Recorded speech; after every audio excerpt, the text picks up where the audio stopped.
Hello everyone, मैं अनूप चौधरी स्वागत करता हूं आपके अपने channel study with Anoop Chaudhary में। मैं क्लास ले रहा हूं भौतिक विज्ञान की, और भौतिक विज्ञान में हम अब तक कई क्लासें ले चुके हैं। आज का चैप्टर है विद्युत एवं चुंबकत्व। विद्युत एवं चुंबकत्व। देखिए, विद्युत आवेश पहला टॉपिक है इसका, विद्युत आवेश। आवेश क्या है? आवेश एक ऐसा कारक है जिसके कारण वस्तुओं को एक दूसरे के संपर्क में लाने या रगड़ने पर उनमें दूसरी वस्तुओं को अपनी तरफ आकर्षित करने का गुण उत्पन्न हो जाता है। उसे वैद्युत आवेश कहते हैं। जैसे कि आपको मैं बताऊं, आप बालों में कंघा करिए और फिर उसको थोड़ा ज़मीन के नज़दीक लेकर जाइए। 2-3 बार करिए, फिर ज़मीन के नज़दीक लेकर जाइए, तो ज़मीन से कुछ निकले हुए जो तत्व हैं, धूल के कण हैं, मिट्टी के कण हैं, वो उस पर चिपकने की कोशिश करेंगे। यानी कि उसने क्या किया, एक वैद्युत आवेश उत्पन्न किया कंघे ने, ठीक, जिसके कारण वो अपनी ओर आकर्षित कर रहा है। तो उस आकर्षण को ही ठीक वैद्युत आवेश कहते हैं। आवेश 2 प्रकार का होता है, एक धनावेश और एक ऋणावेश। इसका मात्रक कूलाम होता है। देखिए नेक्स्ट, आवेश संरक्षण का नियम क्या है? आवेश संरक्षण का नियम ये कहता है, आवेश को ना तो उत्पन्न किया जा सकता है यानी कि पैदा, और ना ही नष्ट किया जा सकता है। दोनों ही कंडीशन में आवेश को ना तो उत्पन्न किया जा सकता है। अगर कोई ये कहता हो आवेश को उत्पन्न किया जा सकता है, और कोई ये कहे कि इसे नष्ट किया जा सकता है, तो ना ही इसे नष्ट किया जा सकता है। इलेक्ट्रॉन पर आवेश -1.6 × 10⁻⁻19 कूलाम होता है, और प्रोटॉन पर 1.6 × 10⁻⁻19 कूलाम धनात्मक पाया जाता है, और इस पर ऋणात्मक पाया जाता है। कैसा? इसका ऋणात्मक रहेगा और इसका धनात्मक रहेगा। आवेश अदिश राशि है।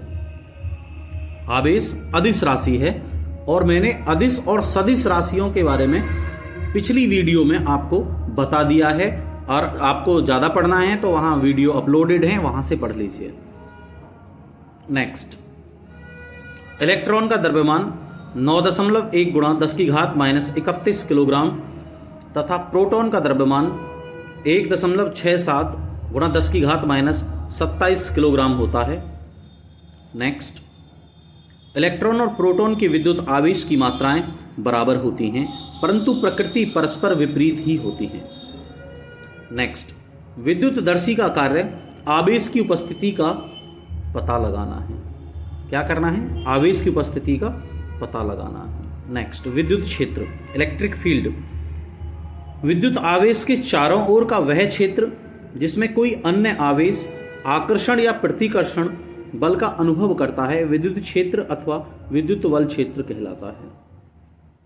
यानी कि विद्युत आवेश के चारों ओर का वह क्षेत्र जिसमें कोई अन्य आवेश, आकर्षण का मतलब है अपनी तरफ खींचने का, प्रतिकर्षण है मतलब दूर भेजने का, बल का अनुभव करता है, तो विद्युत क्षेत्र कहलाता है। नेक्स्ट, किसी आवेश से उत्पन्न विद्युत क्षेत्र का प्रभाव क्षेत्र अनंत होता है। यानी कि उसका जो प्रभाव रहेगा वो अनंत तक रहेगा। उसका कोई ये नहीं है कि कहाँ तक रहे, जहाँ तक उसकी सीमा रहेगी वो वहाँ तक चला जाएगा। नेक्स्ट, विद्युत बल रेखाएं। विद्युत क्षेत्र में किसी स्वतंत्र धन आवेश के मार्ग को वैद्युत बल रेखा कहते हैं। वैद्युत बल रेखाएं धनावेश से चलती हैं और ऋणावेश पर समाप्त हो जाती हैं। यानी कि धन की तरफ से मानो यहाँ से चलना प्रारंभ करेंगी वो, और इस तरीके में यहाँ से यहाँ तक पहुँचेंगी। ये धनावेश है और ये ऋणावेश है, यानी कि यहाँ से प्रारंभ करेंगी और यहाँ तक समाप्त हो जाएंगी धीरे धीरे।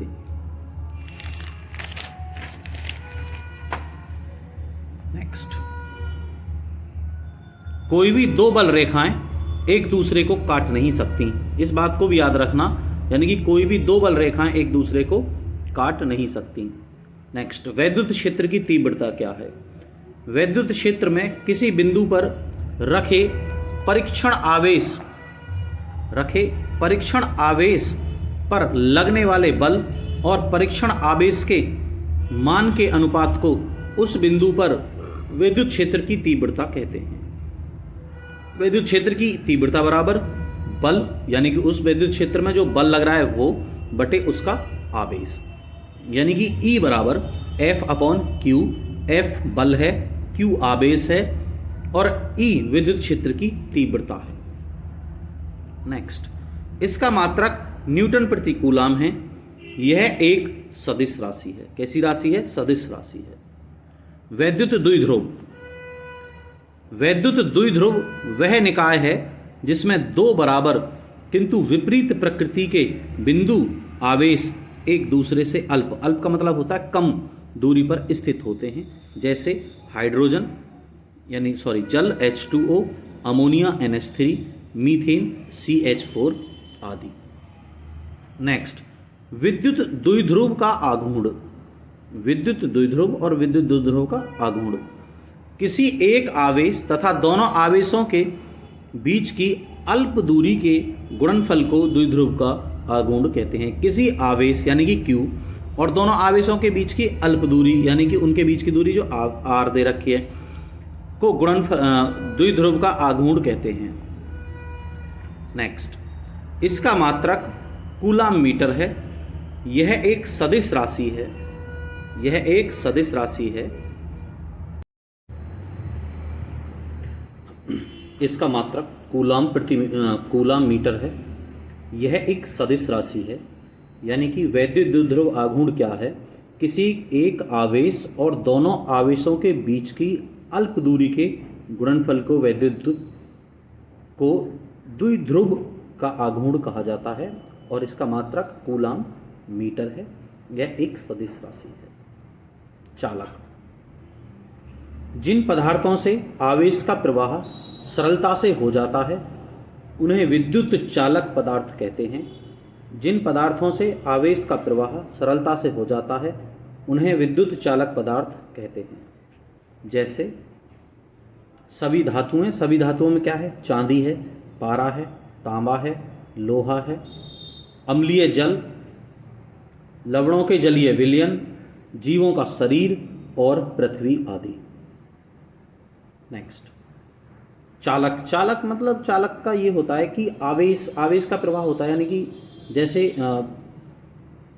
कोई भी मान लीजिए चांदी है, चांदी में अगर विद्युत को प्रवाहित किया जाए तो, या पारे में विद्युत को प्रवाह किया जाए तो, तांबे में किया जाए, लोहे में किया जाए, तो जिसमें आवेश आराम से यानी कि आसानी से प्रवाहित हो जाता है वो विद्युत चालक पदार्थ कहलाते हैं। अचालक वे पदार्थ जिनसे होकर आवेश का प्रवाह नहीं हो पाता विद्युत के अचालक पदार्थ कहलाते हैं।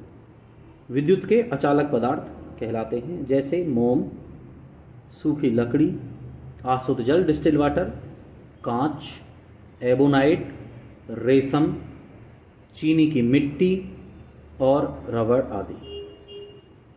अर्धचालक। अर्धचालक क्या होते हैं? देखिए, चालक, अचालक और अर्धचालक। कुछ पदार्थ ऐसे हैं जो सामान्य अवस्था में अचालक होते हैं परंतु कुछ विशेष परिस्थितियों में चालक जैसा व्यवहार करने लगते हैं, उन्हें अर्धचालक कहा जाता है। उन्हें क्या कहा जाता है? अर्धचालक। नेक्स्ट, जैसे अर्धचालक में जैसे कौन कौन से आते हैं? सिलिकॉन, जर्मेनियम, कार्बन और सेलेनियम, ये सब अर्धचालक में आते हैं। नेक्स्ट पॉइंट है, किसी ठोस पदार्थ का विद्युत चालकता, किसी ठोस पदार्थ की विद्युत चालकता उसके भीतर मुक्त इलेक्ट्रॉनों की संख्या पर निर्भर करती है। उसके भीतर मुक्त इलेक्ट्रॉनों की संख्या पर निर्भर करती है। नेक्स्ट, चांदी विद्युत का सबसे अच्छा चालक है। इसके बाद यानी कि चांदी के बाद जो आते हैं विद्युत के चालक वो तांबा, सोना और एल्यूमिनियम आदि आते हैं। नेक्स्ट क्या है? अतिचालकता की खोज। डच विज्ञान के यानी कि डच विज्ञानी कैमरलिंग 19 द्वारा 1971 में की गई थी। ये डच के थे, यानी कि आज के ज़माने में जैसे हॉलैंड है वहाँ के थे। आवेश का पृष्ठ तनाव क्या होता है? किसी चालक के इकाई क्षेत्रफल पर उपस्थित आवेश की मात्रा को उस आवेश का पृष्ठ तनाव कहा जाता है।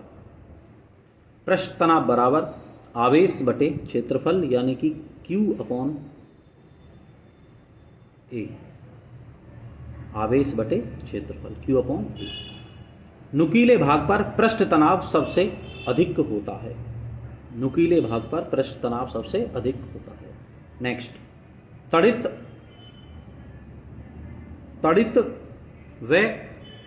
तड़ित चालक आवेशित मेघों के आसपास में टकराने से भारी मात्रा में आवेश का प्रवाह पृथ्वी की तरफ होता है, जिसे तड़ित या आकाशीय बिजली कहा जाता है।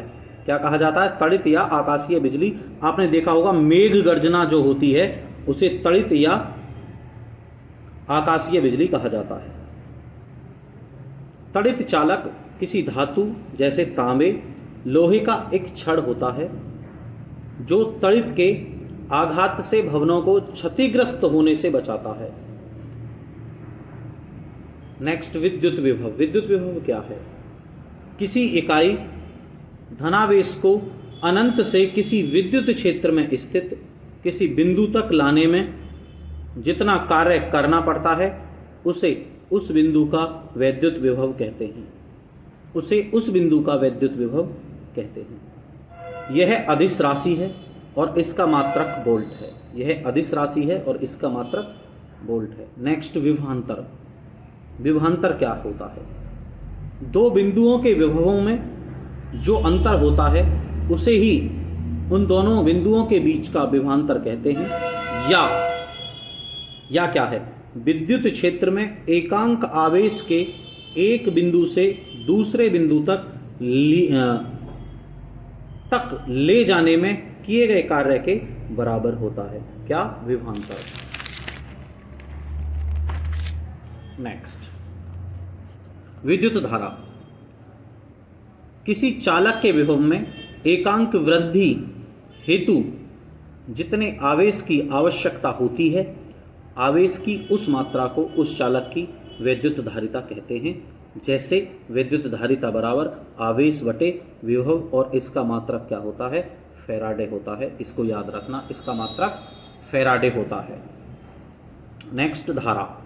किसी चालक में विद्युत आवेश के प्रवाह की दर को विद्युत धारा कहते हैं, यानी कि इसका मात्रक एम्पियर होता है। यह एक अदिश राशि होती है और धारा बराबर आवेश बटे समय, यानी कि I बराबर Q/T, जहाँ Q आवेश है, T समय है और I धारा है। धारा का मात्रक एम्पियर होता है। धारा का मात्रक एम्पियर होता है।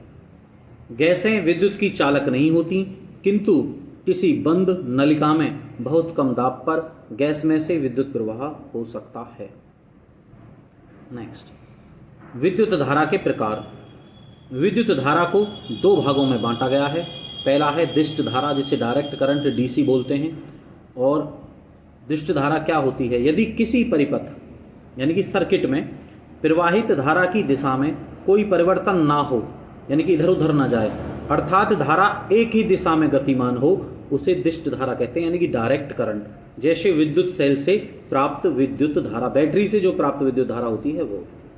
नेक्स्ट, प्रत्यावर्ती धारा, अल्टरनेटिव करंट, AC जिसे बोलते हैं। किसी परिपथ में धारा की दिशा लगातार बदलती रहती है, उसे प्रत्यावर्ती धारा कहा जाता है।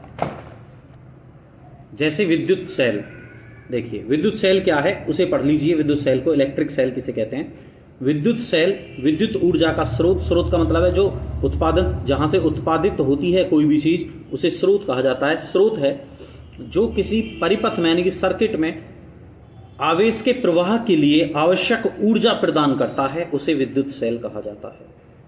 विद्युत सेल में धातु की दो छड़ें होती हैं जिन्हें इलेक्ट्रोड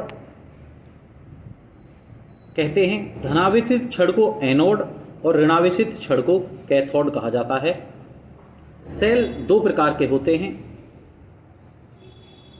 प्राथमिक सेल और द्वितीयक सेल। देखते हैं क्या कह रहा है प्राथमिक सेल में। इन सेलों में रासायनिक पदार्थों की पारस्परिक क्रिया से रासायनिक ऊर्जा को विद्युत ऊर्जा में रूपांतरित किया जाता है। जैसे साधारण या वोल्टीय सेल, इसे विद्युत अपघटक के रूप में सल्फ्यूरिक अम्ल का प्रयोग होता है। इसमें विद्युत अपघटक के रूप में सल्फ्यूरिक अम्ल का प्रयोग होता है। इसका विद्युत वाहक बल 1.08 वोल्ट होता है। कितना होता है? 1.08 वोल्ट होता है। लेक्लांसी सेल, इसमें विद्युत अपघट्य के रूप में अमोनियम क्लोराइड का प्रयोग किया जाता है और इसका विद्युत वाहक बल 1.50 वोल्ट होता है। नेक्स्ट है डेनियल सेल। डेनियल सेल, इसमें कॉपर सल्फेट CuS का प्रयोग का विद्युत अपघट्य होता है। विलयन को तांबे के बर्तन में रखा जाता है और इसका विद्युत वाहक बल 1.08 होता है। कितना होता है? 1.08। नेक्स्ट है शुष्क सेल। इसमें अमोनियम क्लोराइड की गाढ़ी लेई का प्रयोग किया जाता है और इसका विद्युत वाहक बल 1.50 होता है। नेक्स्ट द्वितीयक सेल। इन सेलों में विद्युत ऊर्जा का रासायनिक ऊर्जा के रूप में संचय किए जाने के कारण इन्हें संचायक सेल भी कहा जाता है। चलिए नेक्स्ट है बेटा, कुछ वन लाइनर क्वेश्चन है, उन्हें भी देख लो। विद्युत सेल में रासायनिक ऊर्जा का रूपांतरण विद्युत ऊर्जा में होता है। डायनमो में गतिज ऊर्जा का रूपांतरण वैद्युत ऊर्जा में होता है।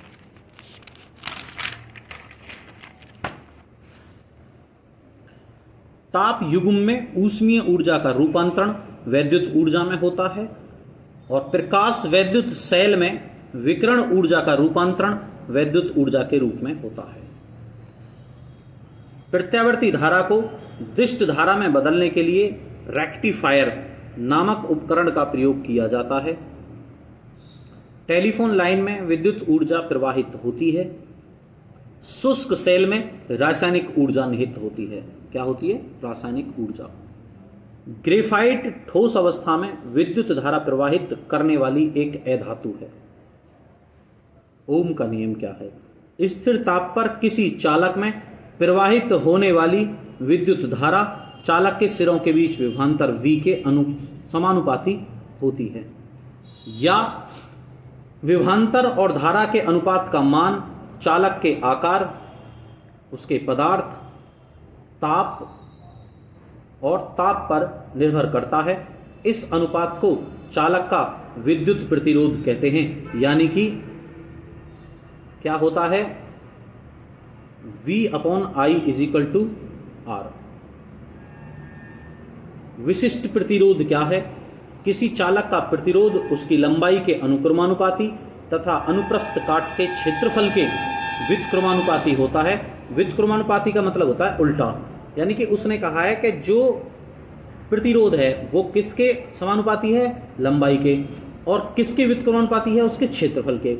अगर समीकरण 1 और समीकरण 2 को एक साथ मिला दिया जाए, यानी कि R प्रोपोर्शनल L/A हो जाएगा, या R = ρL/A, जहां रो क्या है? रो विशिष्ट प्रतिरोध है। क्या है? रो विशिष्ट प्रतिरोध है, यानी कि रो = RA/L। ठीक। और इसका मात्रक क्या है? ओम मीटर। इसको रो बोलते हैं। क्या बोलते हैं? रो, यानी कि विशिष्ट प्रतिरोध।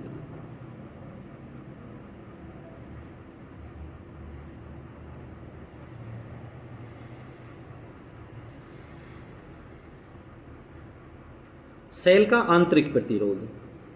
सेल के अंदर सेल के विद्युत अपघट्य द्वारा विद्युत धारा के मार्ग में अवरोध उत्पन्न किया जाता है, जिसे सेल का आंतरिक अवरोध कहते हैं। जिसे सेल का आंतरिक अवरोध कहते हैं। यानी कि R = E-V/I, और इसका मात्रक क्या है? ओम है। इसका मात्रक क्या है? ओम है।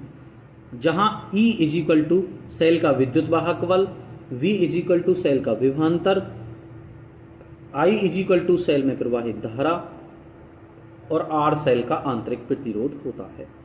नेक्स्ट, चालकता, कंडक्टिविटी।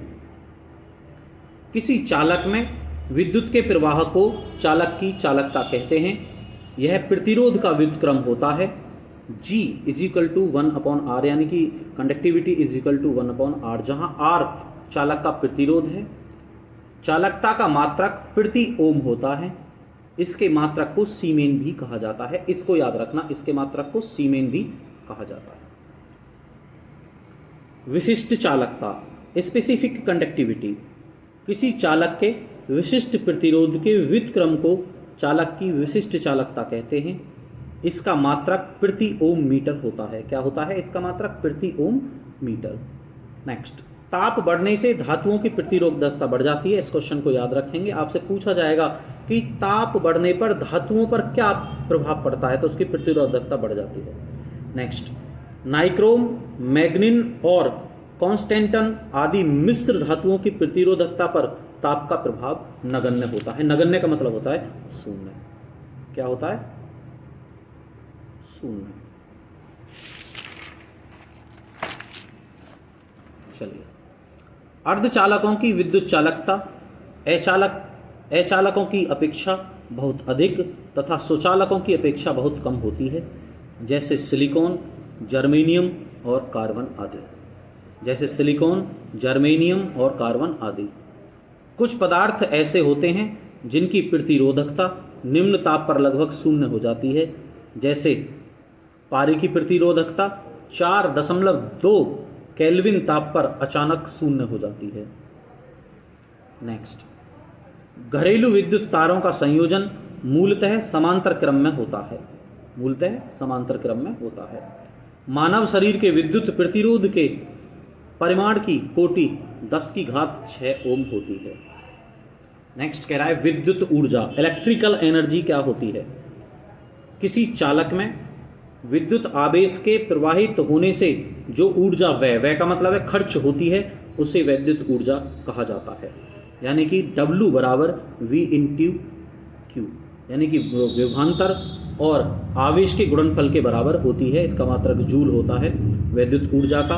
अगर Q की वैल्यू Q बराबर I इंटू T है, तो अगर हम यहाँ रख दें तो W बराबर VIT हो जाएगी। अगर V की वैल्यू IR है, ये रही, और इसे भी यहाँ रख दें तो IRT या I²RT हो जाएगी। जब कार्य आपको निकालना हो ऐसी कंडीशन में जहाँ विद्युत धारा और प्रतिरोध और समय दिया है। तो विद्युत शक्ति, इलेक्ट्रिक पावर क्या है? किसी विद्युत परिपथ में विद्युत ऊर्जा के व्यय होने की दर को विद्युत सामर्थ्य या शक्ति कहते हैं। इसका मात्रक वाट होता है, यानी कि P = W/T, जहां P सामर्थ्य, W ऊर्जा और T समय है। यानी कि 1 किलोवाट बराबर 10⁻³ वाट, 1 मेगावाट बराबर 10⁻6 वाट और 1 अश्वशक्ति बराबर 746 वाट। इस क्वेश्चन को आप याद रखेंगे। 1 अश्वशक्ति यानी कि 1 हॉर्स पावर, अश्वशक्ति यानी कि हॉर्स पावर। विद्युत धारा का ऊष्मीय प्रभाव क्या होता है? किसी चालक में विद्युत धारा के प्रवाह से चालक की ताप वृद्धि को विद्युत धारा का ऊष्मीय प्रभाव कहते हैं। जैसे तार में उत्पन्न ऊष्मा H बराबर VIT/4.2 कैलोरी या VIT जूल। ठीक, कैलोरी बनाना है तो 4.2 से इसको भाग दे देंगे। वैसे होता ये इतना है 4.18। ठीक है, इससे डिवाइड कर देंगे तो जूल में परिवर्तित हो जाएगा। डिवाइड कर देंगे तो कैलोरी में परिवर्तित हो जाएगा। या H = I²RT, जब चालक का प्रतिरोध R हो तब ये वाला फॉर्मूला लगाएंगे।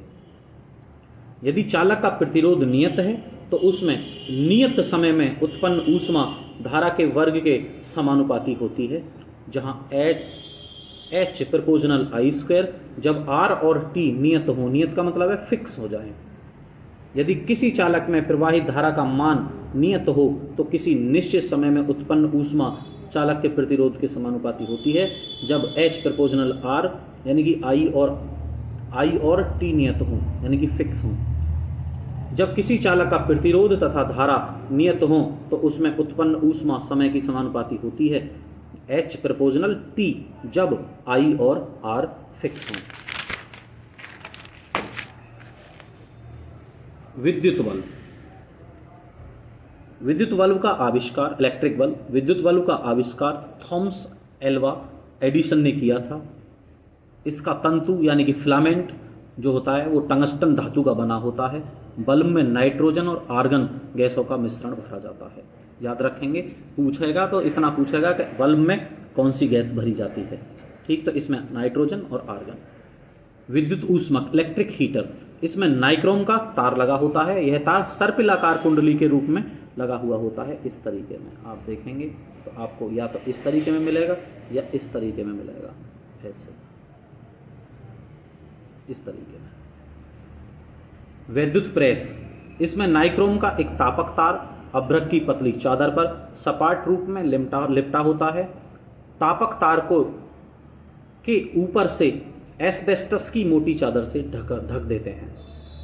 प्रेस की तली लोहे की बनी होती है जिसकी बाहरी सतह पर क्रोमियम की पॉलिश होती है। जिसकी बाहरी सतह पर क्रोमियम की पॉलिश होती है। विद्युत फ्यूज, फ्यूज तार टिन और शीशे की मिश्र धातु का एक छोटा सा तार है। फ्यूज तार टिन और शीशे की मिश्र धातु का एक छोटा सा तार है। नेक्स्ट, चुंबकीय क्षेत्र, चुंबक के चारों ओर का वह क्षेत्र जिसमें किसी चुंबक या चुंबकीय पदार्थ पर बल या कोई बल लगता है तो चुंबकीय क्षेत्र कहलाता है। चुंबक के इस प्रभाव को चुंबकीय क्षेत्र की तीव्रता से नापा जाता है। चुंबकीय क्षेत्र की तीव्रता चुंबक से दूरी के व्युत्क्रमानुपाती होती है।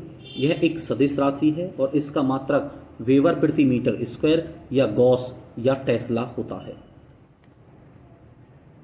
चुंबकीय सुई को चुंबकत्व क्षेत्र में रखने पर वह जिस दिशा में ठहरती है वह चुंबकीय क्षेत्र की दिशा कहलाती है, मैग्नेटिक साइड। चुंबकीय बल रेखाएं, चुंबकीय बल रेखाएं किसी चुंबकीय क्षेत्र में वे काल्पनिक वक्र हैं जिनके किसी बिंदु पर खींची गई स्पर्श रेखा उस बिंदु पर चुंबकीय क्षेत्र की तीव्रता की दिशा को निरूपित करती है। चुंबकीय प्रेरण क्या है? जब किसी चुंबकीय पदार्थ को किसी बाहर चुंबकीय क्षेत्र, बाहर का मतलब होता है बाहर, चुंबकीय क्षेत्र में रखा जाता है तो वह पदार्थ चुंबकित हो जाता है। पदार्थ में इस प्रकार उत्पन्न चुंबकत्व को प्रेरित चुंबकत्व कहते हैं। इस घटना को चुंबकीय प्रेरण कहा जाता है। ये आज की क्लास थी जो आपकी कंप्लीट हो गई है और एक क्लास और बाकी है भौतिक विज्ञान की, उसके बाद आपकी रसायन विज्ञान चलाई जाएगी। धन्यवाद बेटा, मेरे चैनल को देखते रहें, लाइक करें, शेयर करें, सब्सक्राइब करें।